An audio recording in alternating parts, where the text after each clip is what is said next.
باقي 35 يوم لامتحانات نص السنة، وانت حاليا غرقان بالتراكمات والامتحانات وراك. شلون تحل هالمشكلة؟ تعال اقول لك. اول شي عندك يوم الخميس بعد ما تخلصه لا نوم ولا لعب وتعوف الموبايل.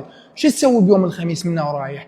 وتقوم تقرا بيه المواد اللي ما نجحت بيها بالشهر الاول والثاني واللي درجتك بيها ضعيفه. ثاني شيء تسوي جدول ضروري تنظم بيه وقتك، يعني مثلا يوم الجمعه تخليه للتحاضير والكتابه، والسبت تخليه فقط للامتحان. ثالث شيء وقت النوم تضبطه، يعني ماكو بعد مال تجي تنام 12 ساعه و10 ساعات، لا حدك باليوم 6 ساعات تكفيك وزياده. تقلل من استخدامك للموبايل والايباد هاي الفتره، يعني مثلا اذا كنت تلعب بيهن لمده 3 ساعات 4 ساعات باليوم، هسه تسويهن ساعه او ساعه ونص بالزايد. اخر شيء استغل العطل، شو ما شاء الله يوميا عطله بالعراق، استغل هاي العطل وخلص بها التراكمات بدل ما تنام وتنحصر بعدين حسرة تعرفوها. وبس هي لا تنسون تتابعوني وانضموا وياي قناة تيمي سكاشة بالتليجرام، وهواي راح انزل لكم نصايح عن نص السنة والامتحانات الشفهية، وان شاء الله يا ربي كلكم ناجحين.